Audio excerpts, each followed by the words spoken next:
comes the, here comes the, here comes the, y'all don't really want it like that.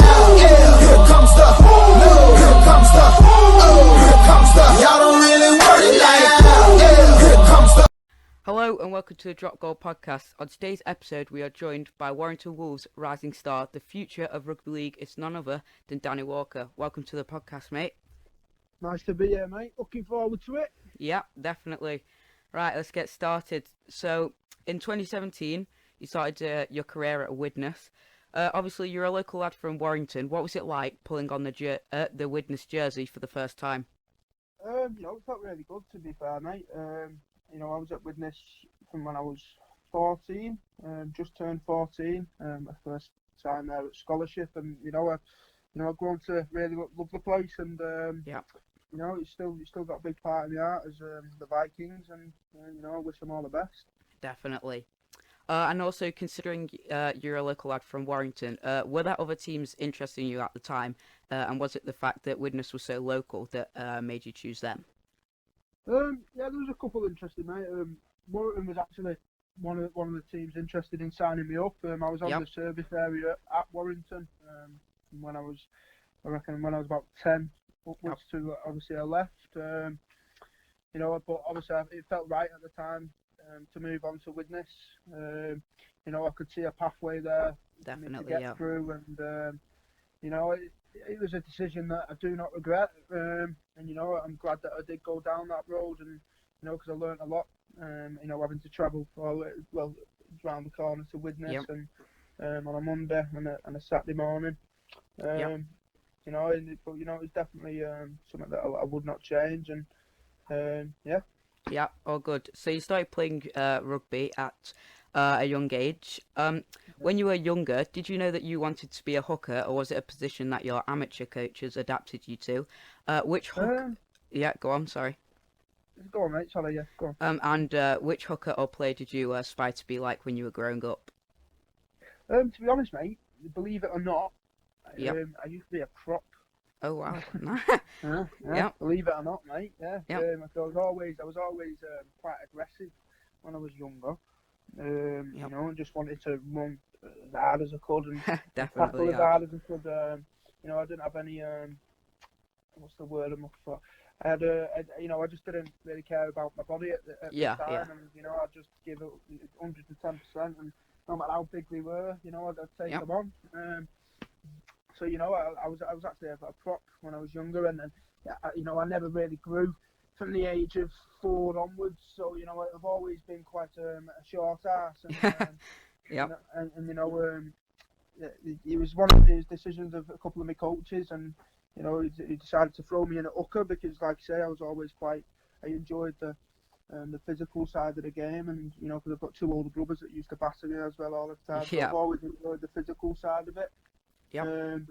So they tried me out at hooker, and never really looked back, to be fair, mate. And then obviously when I realised that I could make a career out of being an hooker, took interest in a fair few hookers. I've always looked up to the likes of Isaac Luke over in Australia. He was pretty similar. He's only short, little stocky thing, and he always got stuck in, and then obviously you had like your Mickey Irons, Michael Monaghan's over at Warrington. They was like my heroes type of thing growing up, and the people that I looked up to and tried to adapt my game towards. And then obviously as I've got a little bit older and whatnot, I've always just took a bit of advice from people that I've played with, or I've always looked at Mickey McElroy, and he's always been someone that I've always tried to emit a sort of game around from when I was younger. And then obviously as I've moved into the first team, it's now just about bringing in mine. You know what I mean? Having people look up to me, hopefully. Yep. Okay, that's great. So later on in your career, towards the back end of 2018 and the start of 2019, you signed for boyhood club Warrington Wolves. Signing for the Wolves was obviously a big thing for you. But from your time at Widnes and now at Warrington, in your opinion, what are the biggest differences in the Vikings setup compared to over at Warrington? Difficult question, to be honest with you, mate. Obviously, no disrespect to Widnes, but over at Warrington now. You know, they're always in and around the top and always Definitely, yeah. challenging for trophies. And you know, obviously Widnes I've got a really deep history in the game. Yep. You know, I'm won everything there is. Yeah, definitely. You know, but obviously I had the opportunity to come back to me, my hometown team, and it was a decision that it was a really difficult one for me, to be honest. Because obviously I wanted to stay. I had a side of me that wanted to stay at Widnes. Yep. You know, and try and help the boys get back up to Super League, and I could see, like, I had Phil Finney giving me a vision in the head of, potentially going to Wembley like how they did, and winning that trophy and getting back up to Super League with all the people that I've grown up playing with. But at the same time, I've got big aspirations for myself, and I wanted to be playing at the highest level. And obviously Warrington come in with a shout, and there's no better club for me at the time, like, Exactly, to come to. It was a perfect chance for me to come back to my hometown team, pull on the primrose and blue, and represent my family, represent the town, and show, what I mean, and just be a local lad and enjoying my rugby playing for the Wolves. Yeah, definitely. So speaking about Wembley with Warrington now, so you're 20 years old, playing for your boyhood club, Warrington at Wembley in front of 60,000 people. What's going through your head? Well, I never actually got the chance to play at Wembley, mate. But it was still an honour. It was a very strange feeling, to be honest with you, mate. Because I'd recently got injured. I'd done my syndesmosis a couple of weeks before against States. Yep. And then obviously, I was trying my hardest to try and get myself back fit, right, for that game, to give myself the best possible chance, maybe to have got a shot, but it weren't meant to be. But to still be in and around the team that went on to win the trophy, it felt really good, and it was good to see so many Warrington fans down there. And I remember, I've been down there a couple of times when I was a kid supporting Warrington with my family. And, at least that gives a couple of younger lads who hopefully one day want to play for Warrington, and they did go to the final last year. I hope they can see a bit of a vision now and a bit of a pathway that it is possible, that one day they can be stood there, maybe on the pitch. Definitely, you know what I mean. Hopefully, further down the line I'll get another shot, and hopefully I'll get the chance to play there. But it's definitely a really big honour. Yeah, definitely. Now, of course, playing for such a big team like Warrington at such a young age, there is going to be sacrifices, of course, because there's so much competition at the moment in the Warrington squad, with Darryl Clark being the main hooker. At this moment, do you enjoy coming off the bench and being an impact player, or would you rather be a first-team player every week? At the minute, mate, I understand my role. At Warrington, you don't take a ridiculously smart person to realise how good of a player Daz is.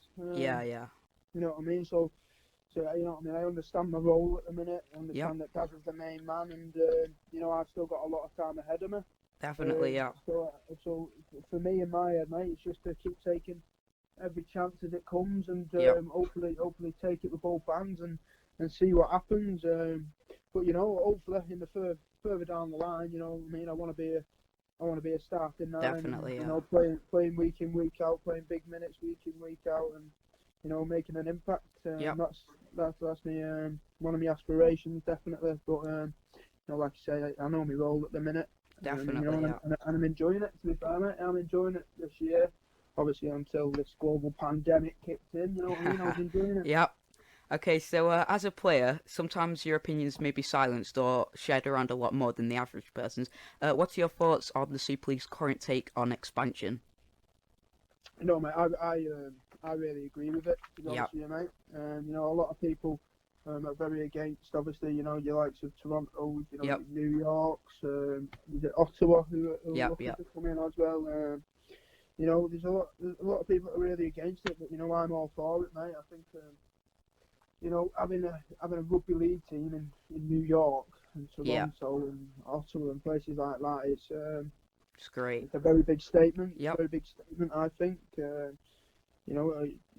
It's something that's going to expand the game and hopefully definitely, a lot of businessmen into the game as well.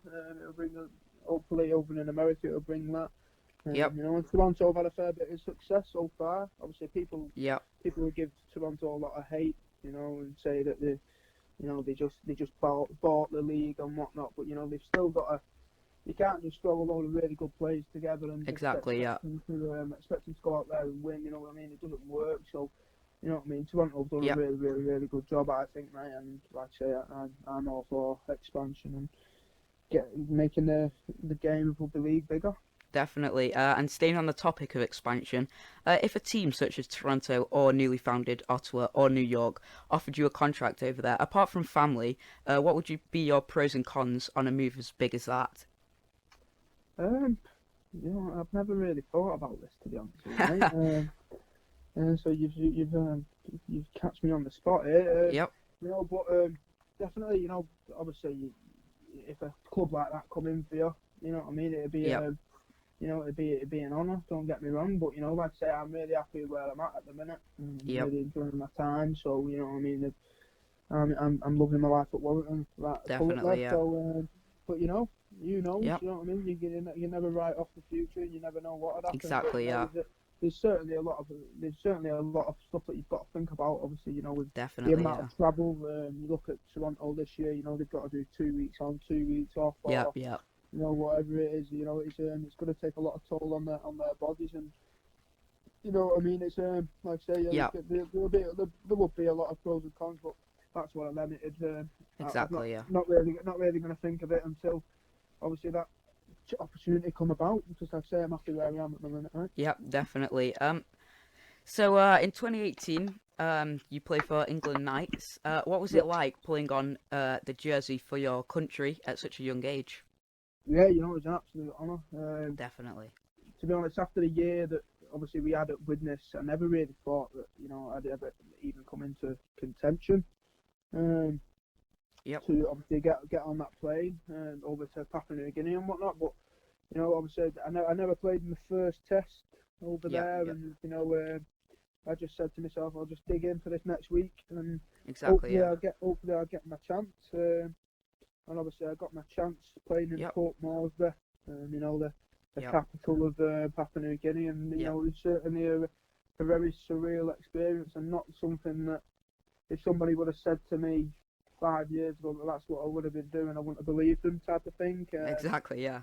So you know, it's definitely a very surreal moment, and you know, a trip of a lifetime, and you know, I learned a lot of lessons on that trip, and you know, it was really good time. Yep. So having such a big reputation at such a young age, what would you say to all the young people out there who want to be like you and aspire to play in Super League? You know, you've just got to enjoy every moment. That's one thing that I'd say. You know, it's obviously a cliche. You know what I mean? You've got to enjoy it. Yep. A lot of people will tell you that. But for me, that is one thing that maybe I got caught guilty of a bit last year. You know, I was a bit negative in my own head. You know, because I didn't play much, and whenever I did play, I wasn't getting much game time, and I was quite negative on myself, and I never, you know, when I sort of doubted myself, and you know, but obviously I had a change of mindset in pre-season this year, and I said just remain positive no matter what the situation, and you know, and just to really enjoy myself at all times, whether that's at training, whether that's at home, whether, you know, wherever it is, just try and remain positive no matter what. Definitely. So that is what one thing I'd say, mate. You just enjoy it. Yep. You know, play with a smile on your face, because that's all you did as a kid. Definitely. You Yeah. know, and that's got you to where you are today. So you know, just enjoy it, work hard. That's another one, mate. It's always just give 110% to everything that you do. Definitely. Now you did mention it before, but obviously coronavirus has come around and cancelled pretty much everything. How are you coping through the pandemic, and what are you putting in place to make sure you stay fit and healthy?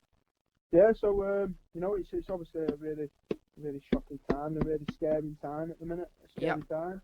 You know, because who'd have ever thought that this was ever going to happen?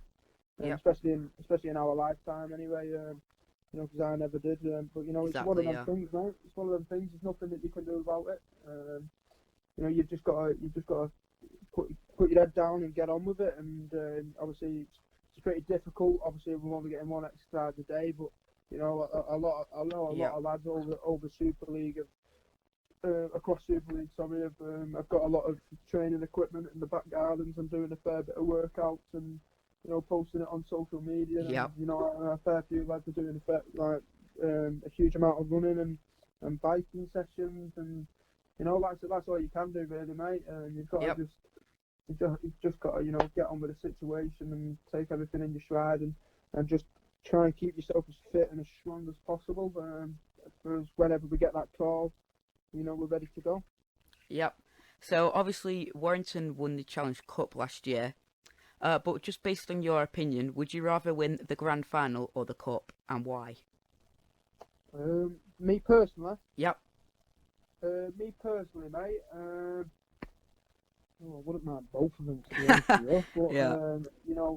Obviously, I've always been a lifelong Warrington fan, and obviously the only one that's ever really gotten away from Warrington is the Grand Final. Yeah. They've won the League Leaders Shield, they've won the Challenge Cup on a few occasions now, and one thing that Warrington have never won is the Super League. So that is one thing that I really aspire to one day hopefully lift up.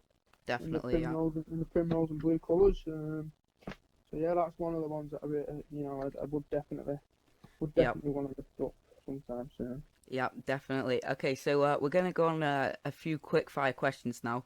They're just about your teammates and the game and just a bit of fun, really. So we'll get straight into it. Question 1, who's the first out in training?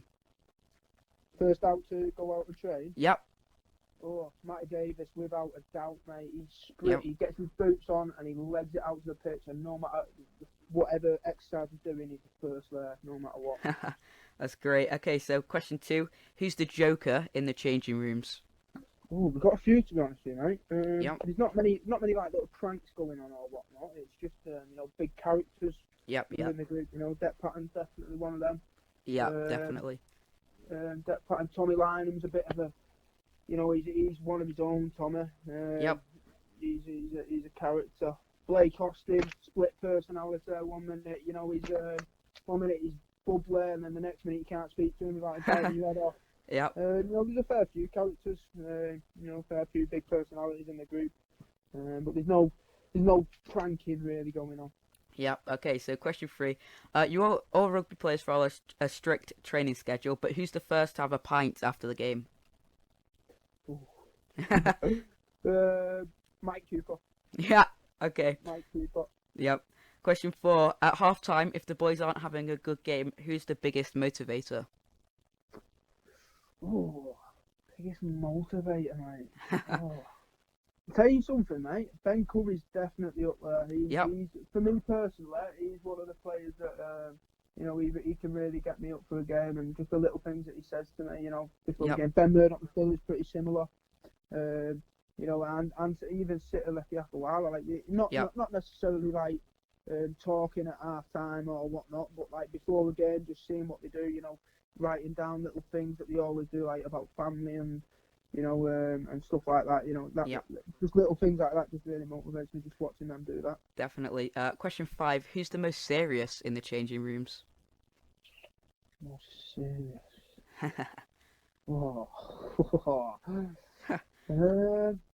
We can come back to it if you like. Yeah, we'll go back to that one, man. I'll have to think on that one. Okay, question 6. Who's the most supportive? The most supportive? You know what, mate? Everybody. Definitely, I feel like I could go to any of them lads with any sort of problem, and they'd be there for me. Definitely. Okay, so coming back to question 5. Who's the most serious in the changing rooms? Most serious. I wouldn't say there's anyone that's really, really, really serious. Yeah. Everyone's got as a laugh and a joke, but on a game day, there's a couple of lads that have their own certain routines from the minute they wake up until the end of the game. So I'd probably say there's no one really serious about like in the group, but there's a couple of lads. Steph Rhapsody's got a few little rituals, game day rituals that he does. Chris Hill's got a couple. Toby King always does this weird warm up before he goes out. Okay, so I did forget to ask before, but if the 2020 season wasn't suspended, where did you picture Warrington coming this year, and what silverware did you think they would win? The lot, mate. Definitely. The absolute lot. We're going to win the lot, mate. Always our year, as you say. Yep. Stay positive. All right, That's the one, mate. Yep. So thanks for joining us today, Danny. Myself and the Warrington fans are looking forward to seeing you back on the field when rugby's back. Hopefully I can get you on the podcast again in the future. Stay safe. Thanks for coming on the podcast. And you, mate. Thank you very much for having me. Stay safe. Yep. Thank you. Take care. See ya.